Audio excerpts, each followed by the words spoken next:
Muito boa noite, na paz do Senhor Jesus a todos que estão ligados no programa aqui do Grupo Instrumental. Este é o seu programa, agora de todas as noites, Palavras de Vida.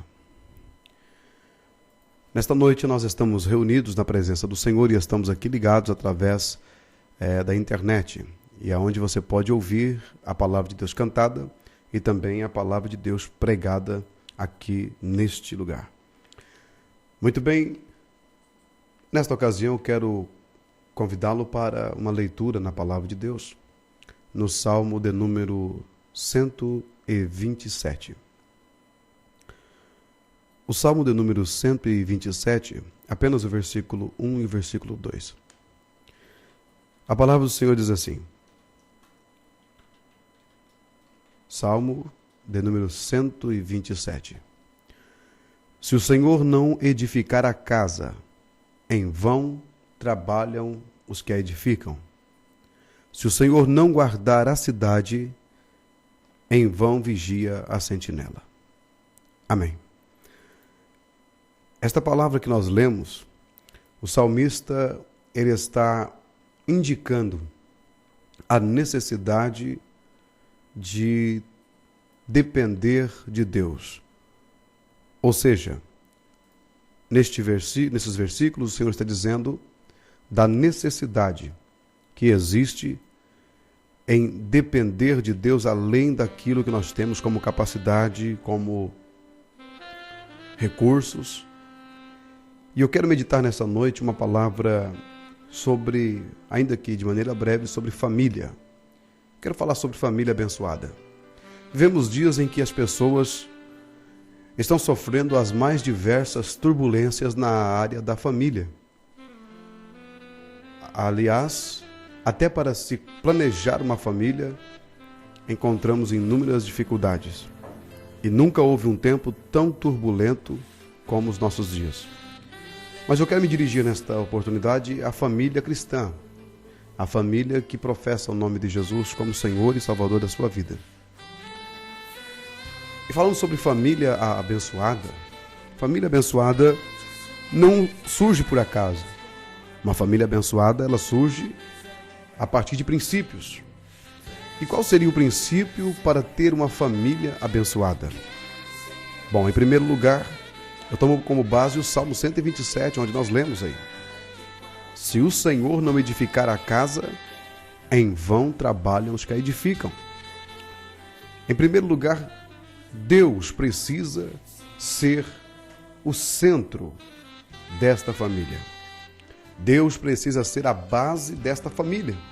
É preciso que Deus seja o Senhor na família para que ela seja abençoada. Não existe a ideia de uma família abençoada baseado em teorias, porque Deus não é teoria, Deus é um ser e servir a Deus é prática. Então, em primeiro lugar, a família, para ser abençoada, é necessário que Deus seja o centro desta família. Por isso o salmista diz, olha, não adianta edificar uma casa, não adianta ter sentinelas, porque precisamos da segurança do Senhor para a cidade.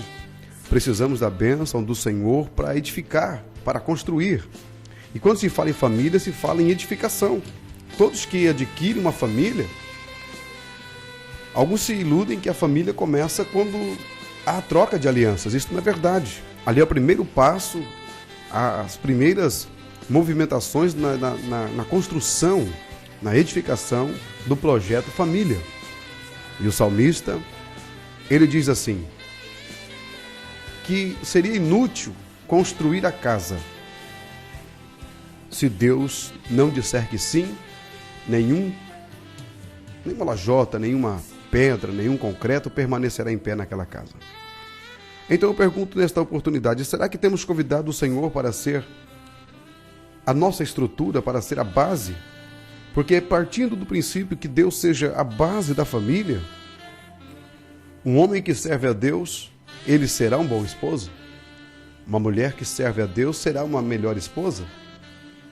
Um funcionário que serve a Deus será o melhor funcionário daquela empresa. O cidadão que serve a Deus será o melhor vizinho a se ter ao lado. Então, Deus deve ser o Senhor da família. Eu pergunto, quem é o Senhor da tua família? A quem você adora, a quem você serve? Eu não estou falando de crer em Deus, porque crer em Deus é muito fácil. Crer é ter noção da existência, é acreditar que existe. Mas estou falando de que crer nos arremete, nos leva a crer de tal forma a nos entregar a Ele. Quem é o conselheiro da sua família?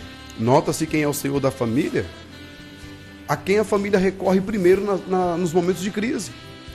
Nos momentos de dificuldade, as pessoas sempre buscam um conselho de alguém, a orientação de alguém. E eu pergunto, aonde você tem buscado o seu conselho? Aonde você tem buscado os seus assuntos para resolver a sua família? Para resolver sobre a sua família? Quem é o teu conselheiro? A Bíblia diz em Isaías capítulo 9, no versículo 6, um versículo lindo, dizendo assim: um menino nos nasceu, um filho se nos deu, e o principado está sobre os seus ombros, e o seu nome será, entre outros nomes citados ali, o seu nome será Maravilhoso Conselheiro. Glórias ao nome do Senhor Jesus. Em Isaías 9, versículo 6, o Senhor Jesus se apresenta como o conselheiro daqueles que o servem. Ou seja, quando um casal tem crises, quando a família precisa de conselhos, nas suas decisões cotidianas, eles buscam ao Senhor. E o Senhor é aquele que nos aconselha. O Senhor é aquele que nos orienta, que nos dá direção, as diretrizes para as atitudes a tomarmos. O salmista ainda no Salmo número 1 e o versículo 1, no Salmo número 1 e o versículo 1, primeiro Salmo, ele diz assim: bem-aventurado o homem que não anda no conselho dos ímpios. Olha, que interessante. Aqui o Senhor se apresenta em Isaías 9, versículo 6, como um maravilhoso conselheiro. E no Salmo 1, no versículo 1, ele diz que bem-aventurado é aquele homem que não anda no conselho dos ímpios. Olha que versículo lindo. Bem-aventurado o homem que não anda no conselho dos ímpios. O que é o conselho dos ímpios? Ora, o conselho dos ímpios é todo tipo de opinião daqueles que não servem a Deus. Hoje em dia está muito fácil encontrar o conselho dos ímpios. Você encontra na mídia diversos ímpios falando sobre família, falando sobre casamento, fé, falando sobre finanças e aconselhando de todas as formas. Mas procure saber qual é a religião deste homem e desta mulher. Procure saber em que ele acredita. Qual é a sua Bíblia? Qual é o seu Deus? E você encontrará pessoas que estão servindo a deuses mortos, servindo a ídolos vãos e que não servem para aconselhar ninguém. Aliás, a vida dessas pessoas não condiz com aquilo que eles ensinam. Mas quando você olha para a palavra de Deus, você encontra o Senhor dizendo assim: bem-aventurado o homem que não anda no conselho dos ímpios. Sabe por quê? Porque o cristão que serve a Deus, ele tem um conselheiro. Neste momento, quero fazer menção que se você precisa de um conselho, Deus é aquele que descerá nas tuas orações e vai te aconselhar, meu amigo. Deus é aquele que descerá na sua vida, mulher que me ouve nesta oportunidade, para aconselhar sobre seus filhos. O melhor conselho não está na boca de um ímpio, não está nos lábios dos sociólogos, dos filósofos, não está vinculado a ninguém que não sirva a Deus. Procure alguém que sirva ao Senhor. Deus tem colocado os seus pastores para nos ajudar. E todo aquele que é servo de Deus, ele é ovelha, e quem é ovelha tem sim um pastor.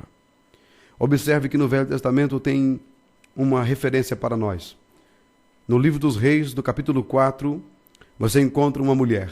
E esta mulher, ela era uma das mulheres de um homem. Ela era uma mulher de um profeta. E o profeta havia falecido. Esta mulher agora estava... Olha a situação desta mulher. A Bíblia fala que ela estava agora viúva, ela estava empobrecida e ainda assim com muitas dívidas. E sobre ela havia uma sentença de que quem devesse no Velho Testamento... ele devia dar seus filhos ou ficar preso até que alguém pagasse a dívida, ou trabalhar como escravo até que a dívida fosse paga. Então esta mulher, sabendo dessas coisas, ela vai até o profeta Eliseu. e diz: olha, o meu marido já é morto, e tu bem sabias que ele servia a Deus. E os meus filhos estão para ser presos. Rogo-te que me ajudes. Observe bem, esta mulher, ela era viúva de um grande homem de Deus. E isto não a tornou imune aos problemas desta vida. Mas ela não deixou de servir a Deus por isso. Ela não foi contar às amigas, ela não foi se queixar aos vizinhos, mas ela foi ao profeta de Deus. Isto fala de alguém que busca conselho dos que temem a Deus. O melhor conselho para a tua vida, quem pode dar é o teu pastor. Deus coloca na vida das suas ovelhas um pastor, ou mais pastores, para aconselhar e para cuidar da sua vida. Agora vejamos que a Bíblia nos fala que nós não podemos ouvir qualquer conselho. Algumas pessoas, como eu disse, buscam conselho dos mais variados. Eu quero dizer que os artistas das novelas, dos filmes, a ideia de família, de sociedade que eles apresentam não serve de conselho para a sua vida. Algumas pessoas buscam conselhos errados. E na Bíblia tem um casal que um dia a mulher ouviu uma voz estranha. A Bíblia fala que Adão e Eva, eles estavam no jardim do Éden. E a Bíblia fala que um dia Eva ouviu uma serpente conversar com ela. E quando ela deu ouvido à serpente, a serpente logo colocou em dúvida quais eram as palavras que Deus havia falado. Puxando o assunto com Eva, disse assim: foi assim que o Senhor disse que vocês não podem comer de nenhuma das árvores do jardim? Eva dirigiu-se a ela dizendo: não, o Senhor disse que nós podemos comer de todas, menos da árvore do conhecimento do bem e do mal que está no meio do jardim. Dela não poderemos comer. Observe, quem é que estava falando com Eva? Uma serpente. E em nenhum momento a serpente, ela havia falado. Mas naquele dia ela falou. E entendemos ali que aquela foi uma ação diabólica. Satanás entrou naquela serpente e colocou em dúvida toda a fala que Deus havia dito a Eva. Aquela fala sobre as ordenanças, sobre o comportamento, sobre a obediência. Não é assim com você também? Quando Satanás, através das suas revistas, não estou condenando as revistas, mas de algumas revistas, ditando regras, ditando filosofias, ditando pensamentos, comportamentos, isso acontece 24 horas. Tudo que você vê à sua volta são formadores de opiniões. Um professor é formador de opinião para o bem ou para o mal. Um comentarista, um apresentador, um radialista, seja quem for, quem expressa em público, ele é dono de uma opinião. E quantas pessoas têm dado ouvido à opinião de Satanás, com relação ao seu casamento, com relação aos seus filhos, com relação a Deus, com relação à sua palavra e com relação à vida. E o que aconteceu com Eva? Eva foi expulsa do jardim do Éden, juntamente com Adão. Saíram da presença de Deus e perderam o projeto que Deus tinha na vida deles.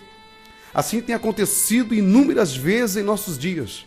Pessoas que dão ouvidos ao adversário, ao invés de ouvir um homem de Deus. Ao invés de ouvir a palavra de Deus, ouvem a voz do engano. Mas você está aí do outro lado, aí, ouvindo o programa Palavras de Vida. E o Senhor está dizendo para você que você precisa aprender a ouvir a sua voz. Ou quando um homem ouve a voz de Deus, ele não observa, ele não é guiado pela tendência da sociedade.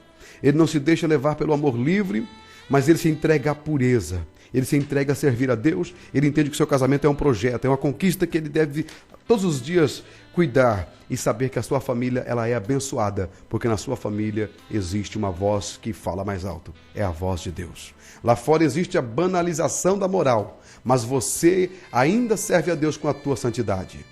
Então eu quero dizer que nesta noite, Deus quer abençoar a sua família. Mas para que Deus abençoe a sua família, convide-o para ser o centro, para ser a pessoa que toma o primeiro lugar. E ele deve ser o seu conselheiro. Então procure a igreja evangélica mais próxima da sua casa. Procure ler a Bíblia e procure um homem de Deus. Vá com a sua família e diga assim: este é o meu problema, eu quero um aconselhamento. E este homem de Deus abrirá a palavra de Deus e certamente Deus tem uma palavra para o seu coração. Ah, como é feliz o homem e a mulher que são guiados pela palavra de Deus. É preciso que a palavra seja a base. É preciso que a palavra de Deus venha a ser o nosso norteador. Porque então haverá comunhão. haverá santidade, haverá bênção e você poderá dizer assim: a minha família é abençoada para a honra e glória do Senhor Jesus. Que Deus te abençoe e que você possa ser abençoado juntamente com a sua família, em nome de Jesus.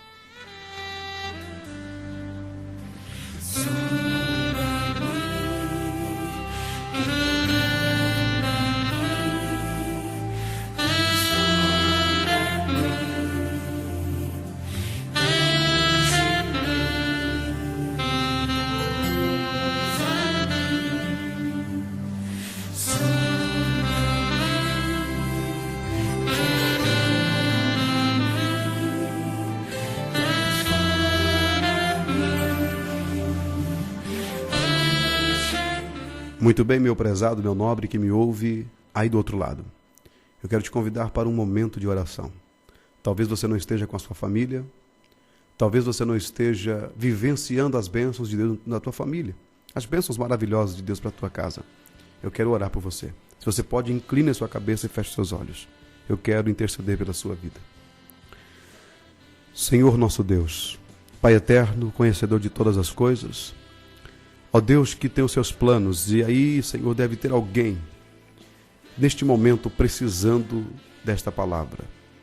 Senhor, eu não sei o porquê, ó Senhor, que esta família passa por esses problemas, enfim, Senhor. Mas quero pedir ao Senhor que a tua bênção, a tua graça venha sobre esta família, sobre este pai de família, sobre esta mãe, ou sobre estes filhos que estão precisando, Senhor, ser guiados pela tua palavra. Deus eterno, quero pedir que o Senhor entre agora, Pai eterno, aonde ecoar o som, Senhor, desta efêmera voz que é usada neste momento pelo Teu Espírito, Senhor. Pai Santo, que produza vida e vida com abundância. Senhor, que o Teu Espírito venha despertar a esta família para não ouvir a voz do engano, mas ouvir a Tua voz. Pai eterno, entra nesta casa agora, Senhor. Pai, entra nesta família, entra na vida deste homem e desta mulher. Transforma, meu Senhor, a vida desta família, tornando-a abençoada. Para a tua honra e para a tua glória, eu oro em o nome de Jesus. Amém e amém, Senhor.